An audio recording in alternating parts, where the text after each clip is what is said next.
It is the Pastor's Heart. It's Dominic Steele and our guests today are Rachel Ciano and Stephen Tong. I feel betrayed by my king. On the most important issue, I feel like King Charles has betrayed me and Protestant Christians around the world. But even more significantly, he has grieved the Lord Jesus. I was born in England. I was Christian Catholic, Communion Catholic, taught confession in a Catholic church, Confirmation Catholic and Catholic school, the De La Salle Brothers. I was an altar boy at St Agatha's Catholic Church in Pennant Hills in Sydney for 6 or 7 years, but it was in a Protestant church, an Anglican church, that I was converted, that I was saved, that I discovered the free grace of salvation by faith alone as a 20-year-old. And there was then real pain and real cost in making a break from the Roman Catholic Church. I remember conversations with both sets of my now dead grandparents about my conversion, and I had to sort out what was my new relationship with Jesus Christ and what that meant and how the past fitted in, and all those years that I had formal religion, but I didn't have a relationship, a saving relationship with Jesus Christ. And so for me, it has been a punch in the heart this week to see the Pope and the King and the Archbishop of York praying together, something that the office holders of Pope and King have not done, well, since at least the 12th century. And I feel so sad. And two church history experts have kindly come in to help me sort through this inner turmoil. Rachel Ciano is a lecturer in church history at Sydney Missionary and Bible College, and Stephen Tong has a PhD in evangelical ecclesiology and the English liturgy. Rachel, I wonder if you could start us off, and you've heard my story, but actually take us back a step. What's the significance of what's going on here? It's significant on a number of fronts. So we have the leader of the Catholic Church, the Pope, Pope Leo. We have the Supreme Governor of the Church of England, King Charles. Now, they operate as spiritual heads of those religious institutions, but they also act as heads of state in those roles. King Charles of the UK and the Pope of Vatican City.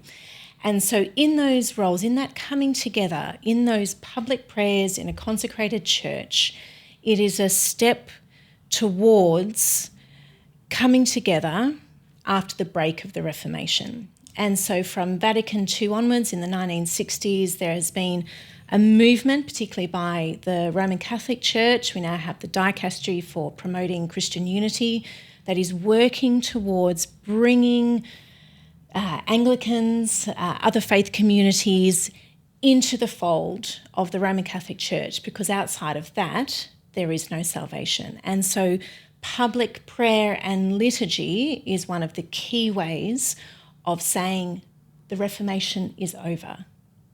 Come back in. Outside of that, there is no salvation. Just unpack that statement for me, because that's the Catholic perspective. Yeah. So it's been the perspective well before we would talk of the Roman Catholic Church. So it's from the early days of the church, the early centuries, as they were trying to understand how does church work. Cyprian comes up with this idea, not just his own, but that there is no salvation outside the church.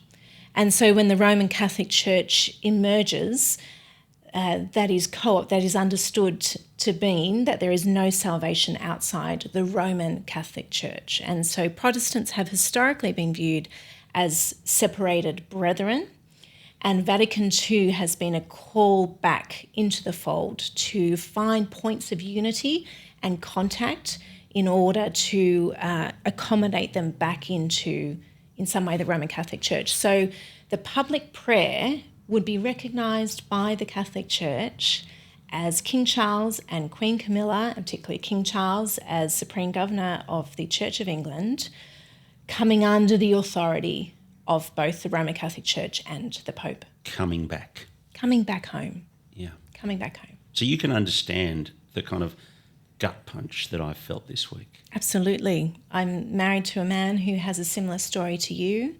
It cost him dearly to leave the Roman Catholic Church. In many ways, it still does.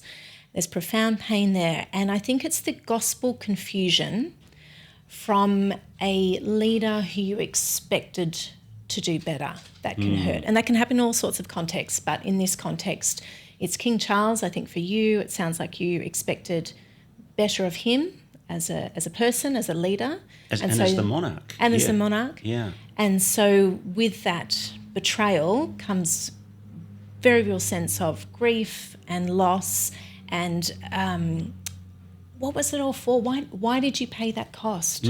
Why do you continue to pay that cost if there's no difference, if the Reformation is over and we're all on the same page on key doctrines of justification by faith alone, through Christ alone? Yeah, I mean, I've been through that whole cycle of grief, and I think I've felt it. I mean, all these debates we've been having about sexuality and things like that, I felt like, well, this is as big, and yet as I look around and I talk to some of my other Protestant leader friends, they're not registering that in the same terms that I am. And you, Stephen Tong, you were saying you've been talking to people and they're not seeing it in the same categories that I'm seeing it in. Yeah. I think that's right because they don't have the same personal experience as you do, or Rachel as your husband. So for someone who is either born and bred Protestant, be Anglican, Baptist or whatever it might be, or new to the faith without a Roman Catholic background, I think some people will be struggling to understand why is this such a big deal. Because, and I understand that to a point, because at one level, it's not really a big deal if you are a Christian who is the head of the church. Jesus. Exactly. It's not a human. Cares? Exactly. Yeah. So one level, whatever. And people can pray if they want to. But Rachel, you're right, because you've made the point before, it's a very staged scenario in the Sistine Chapel, which in and of itself has a huge sense of historical resonance. Yeah. Exactly. And so it's those visual messages that are being sent out that have a huge amount of consequence and deep-seated resonance for someone like yourself, Dominic, and many people around the world. And it's worthwhile sort of unpacking that whilst acknowledging that, yes, at one level, it doesn't really matter. Particularly as a Sydney Anglican, perhaps we probably actually have more in common with someone who's not Anglican. Let's say, for instance, Don Carson, whose theology, I would argue, lines up pretty much well with us, besides maybe infant baptism. But there's an example. I'd be very happy to be praying with Don Carson. If Don Carson went and prayed with the Pope, I would feel that same. No, I agree. My point is, at one level, people will be like, whatever, two people praying. But it's worth having a look at why it is so significant. So acknowledging, yes, it's one level is a human level, but there are, because of the deep history, which actually you've touched on, particularly the last 500 years since the break with Rome in 1534, all the way through to now, it's significant. And it's significant from an English point of view as well. So if you look at the past 500 years, in the West, which has been built up like Australia has as a child of the British Empire, what is synonymous with British identity? Right from the word go, as those British ships went out right across the world, what was accompanying those ships? 2 books, the King James Bible and the prayer book. And so Protestantism, or rather Anglicanism, is synonymous for the past 500 years with what it is to be British. So for the British monarch to actually, in some ways, step back or walk backwards on that and go to the Sistine Chapel and pray with the Pope. Kind of on the Pope's terms. Yeah, that's right. Yeah, exactly. And sort of. I mean, it's not like if they both happen to be at Charlie Kirk's funeral or something. No, that's right, which would be a different thing altogether. But yeah, exactly. In the heart of Roman Catholicism, that symbolism in itself is massive. Now, I want to push into, firstly, I'm going to come to English history and some of that. Yeah. That's your PhD and that kind of thing. But firstly, there's a personal narrative for you too, Stephen, because you're the grandson of the Anglican Archbishop of Sydney who wouldn't pray with the Pope in the early 1970s, and it cost him. Can you tell that story to us? Yeah, so in 1970, well, let's go to the 60s. when the huge wave of ecumenicism was sort of rolling through. And so the Pope had a visit here in Sydney in end of November, December 1970, and it was a bit of a roadshow as they went round. Part of that, I think I'd have to double check the numbers, it was about 2,300 invitations went out, different church leaders and other significant people in Sydney to meet with the Pope. There was going to be an ecumenical service.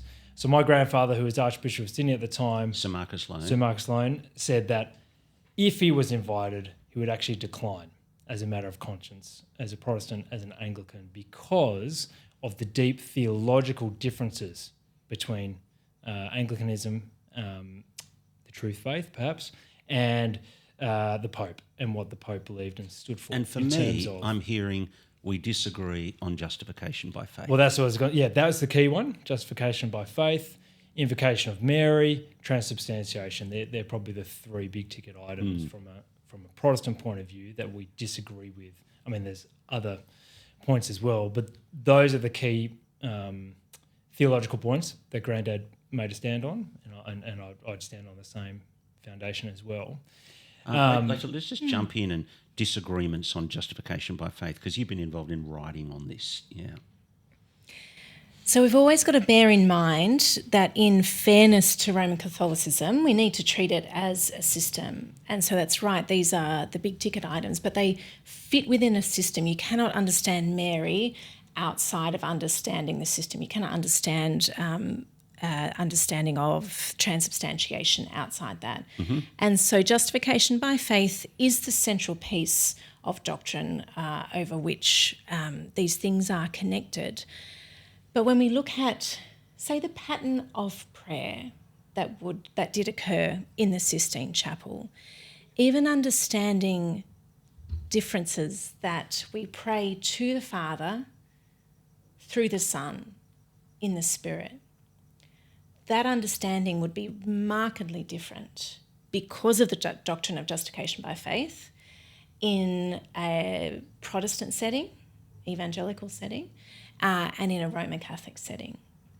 And so Mary, for example, disrupts that because she is the one who brings the prayers to the Son, because what Son would say no to his mum, and then that can go up. So it's a spiritual hierarchy that means that really that curtain has not come down between us and the Father because of the death and resurrection of his Son. So even the pattern of prayer speaks to the profound systemic differences in Roman Catholic theology, which we need to treat fairly by taking the whole into account, and broadly evangelical theology. I mean, you researched this and researched the prayer books, Stephen. What are the different liturgies say about our different perspectives on justification by faith? Before I go there, can I just a postscript to the story about Grandad, which is interesting. Sorry, I didn't. No, that's okay. So he disagreed. He didn't go to the service, but after that, Cardinal Gilroy, the Catholic cardinal in Australia, actually wrote an open letter published in the SMH at the time, saying he respected Grandad for making that stance and totally understood it along those doctrinal lines. And there's an example. On Cardinal Gilroy. Exactly. And so, and there's an example. I wish that Pope Leo was more like Cardinal Gilroy. Well, but you can disagree agreeably on these heart matters that are so central to our faith on these things. So I just put that in there because there is a sense of human grace at that level. And directly after that, both Gilroy and Grandad started to meet and move and talk exactly. And we got to understand that in those days, sectarianism in Australia was alive and well, which current generation may not have no real idea. And so that in itself was also significant, but that doesn't get the headlines. It's only ever the disagreements behind what's going on. So just to come back to King Charles, it's worth asking, what is he actually trying to achieve there? What's he doing praying with the Pope? Is it a theological, ecclesiastical moment for him?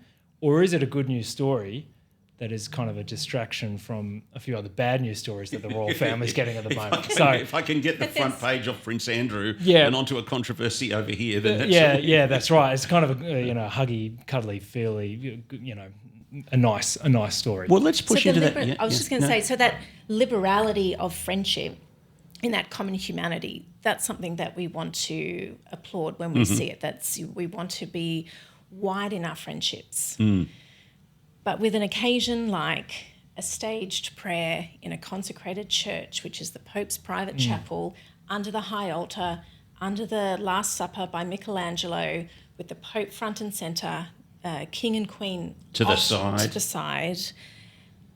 That's not the messaging is really clear. It's about which is the Mother Church. Spiritual unity. Yeah. So we want to say, yes, we want to be liberal with our friendships, but when it comes to gospel clarity and spiritual unity, they court one another basically co-brothers, confraters, as a result of that meeting. And so... Well, they are, aren't they? They've given each other those titles. They've given each other those respective titles. So for King Charles, who's now confrater of St. Paul's outside the walls in Rome, and for the Pope here is now confrater of St. George's Chapel in Windsor. And so there's a spiritual confraternity. There were gifts that were exchanged as part of that.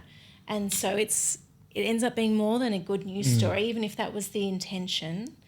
And I get that intention, and there's something noble about it, but it's the wrong context for that, because it speaks to spiritual unity where such a thing does not exist when the core doctrine of justification by faith is still not settled. The Reformation is not over because Rome and evangelicals hold vastly different views on that issue has not yet gone away.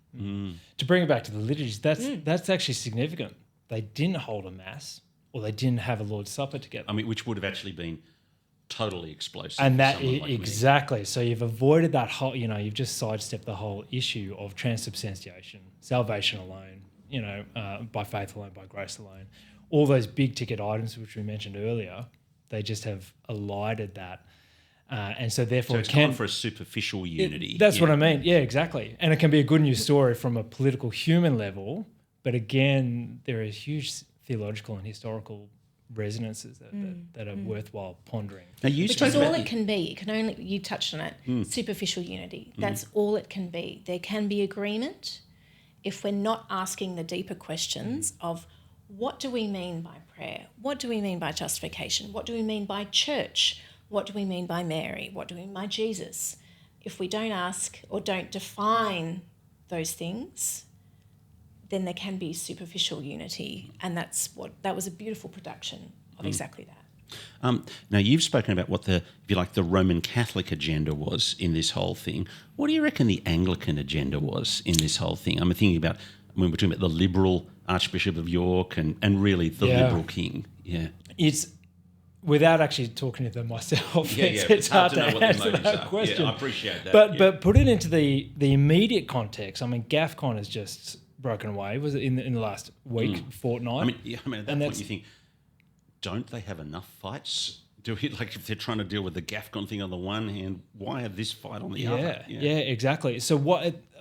That's a question I don't have a direct answer to, just because. Yeah. No, I know, but the timing is always interesting there, isn't it? Surely they would have thought with Welby going, that's not new news. That's old news in terms of the timing. And the timing lining of all the this kind of Archbishop stuff of Canterbury up. would have been known.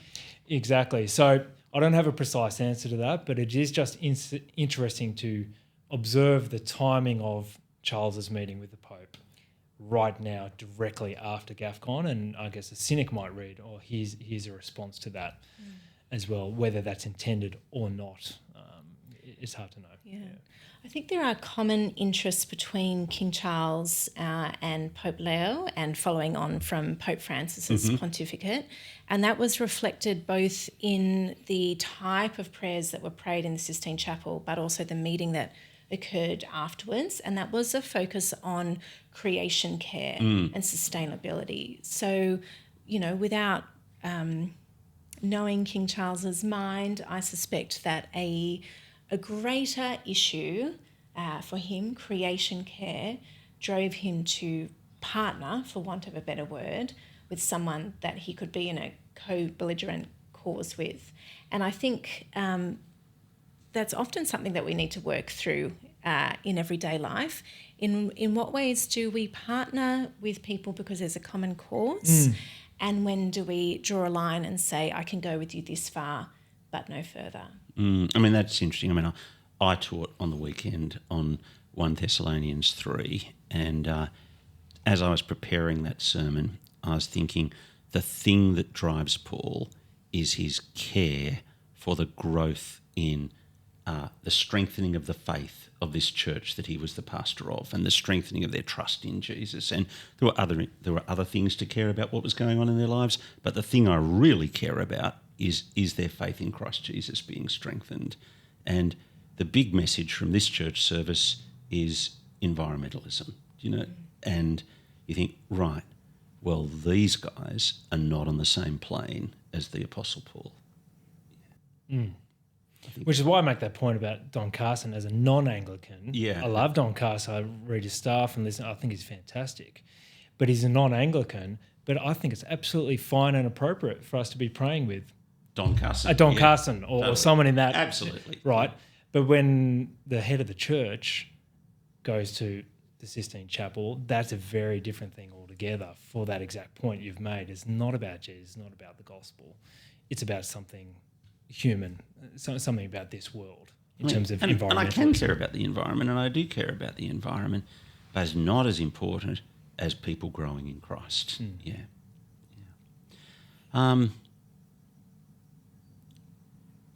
What do you say to the Protestant who just says it's not a big deal? Rachel? I don't want to ask why they thought that was so. There could be lots of reasons why it hasn't registered as a big deal. But I would want to, in that conversation, ensure that there was gospel clarity and that there was clarity around what the Roman Catholic Church taught about the way that a person is saved, which is a continual process of sanctification, and an evangelical understanding of how a person is saved, which is a declaration because of the work of the Lord Jesus in his death and resurrection that then empowers by the Spirit to live a new, changed life. And so those are two remarkably different things. And so in any conversation with someone, if they weren't sure if it was a big deal, I'd want to get at gospel clarity. Okay, I asked Rachel about it's not a big deal. What do you say, Stephen, when you see the photo of the Pope and the photo of the King next to each other on Facebook, and they're praying, and a whole lot of your Facebook friends have clicked like? What do you say to those people who are saying... Well, I'm not really on Facebook to start with. But Maybe they like Michelangelo's yeah, work. that's it. Yeah, they're art historians. Just to make the point on this as well, as you've said before, Rachel, a lot of Roman Catholics aren't that happy with what's going on either. Right, yeah. So we're coming from our Protestant Anglican point of view, but also on the other side, there's a lot of Roman Catholics scratching their noggins as well, thinking... What's the criticism there? Because I've seen a little bit of online, but for those who haven't. Trying to distill a lot of different disparate voices here. Correct me if I'm wrong, but I think a lot of the anger and perhaps disappointment as well comes down to this idea, as you've unpacked before, Rachel. If the Pope is seen to be bringing the King of England, the supreme head of the Church of England, back under his headship, as in the Pope, so bring him back into the Catholic fold, a lot of Catholics might scratch their heads and think, what about all the Catholic martyrs during the Reformation period and through the 17th century as well, and all the way through, until the Test Act in the 19th century, when Catholics were barred from certain positions of office and public life. What was that all for, from at one level? And also the understanding of the Anglican priesthood in terms of our ministry. And there's, from the Catholic point of view, there's probably a bit of disgust in terms of, well, they're not actually they're not priests in the way that we understand them as priests, and yet the Pope has now just legitimised the whole Anglican orders that are in there. And so they might be coming up from their perspective with a similar sense of betrayal in your instance, or really confusion. What is the Pope doing as well? We've asked, what's the King doing? Maybe, from the other side, what is the Pope trying to achieve here as well? Is it more than just a symbolic bringing the Church of England back under? And that's going to confuse some Roman Catholics. You and I have talked about this before, about the Roman Catholic Church, that the Roman is we believe in a doctrine end of the spectrum, and the Catholic is the kind of universally kind of everybody get on board end of the spectrum. And so really what Stephen's saying is some of those Roman people are going to be critical of the Leo here. That's it. So Rome is the pull towards the centre, the physical, the spiritual centre of Rome, of which the Vatican, the Sistine Chapel sits within the Vatican, is paramount, and the Catholic universal embrace. And it's always both at the same time, and there's always a push-pull. Post-Vatican II, it's been pulling towards Catholicism, the embrace. Pope Francis typified that. Yep. I don't know if Leo is going to pull further, but I feel like It's not a good early sign. There will be a limit to how much it can pull without those pulling in the Roman direction within the Roman Catholic Church, finding that that's just going too far for their taste. Yeah. What do you think Elizabeth would think? I don't think she would have ever put herself into that position. To be honest, again, never having met the good Queen, although my grandpa did. But did she say, "Well done, Sir Marcus"? Quite possibly, it's hard to know. But I don't think, from what I can tell, of Christmas messages and a few other bits and pieces along the line, I'm hopeful that she had a genuine faith in Jesus. That's what it would appear. Yeah, would she pass PTC from Moore College? I don't know, but I think there was a genuine faith in the Bible and in Jesus. I'm not convinced that Charles shares that same faith. No, that's the evidence. From a distance, that's what it looks like. Yeah. He's not saying, to say, I want to be defender of faiths rather than defender of faith, you got to say, well, what's going on? Yeah. And that was significant in his coronation service as well. Yeah. So both Charles and Pope Leo are in an accommodating stage in their leadership. And so I think that's what we saw play out in those prayers. Thanks so much for coming in and talking to us. Thanks for having me. My guests on The Pastor's Heart, Rachel Ciano. She lectures in church history at Sydney Missionary and Bible College, and Stephen Tong. And, he teaches at Sydney Grammar School, but he has a PhD in evangelical ecclesiology and English liturgy. My name is Dominic Steele. You've been with us on The Pastor's Heart. We will look forward to your company next Tuesday afternoon.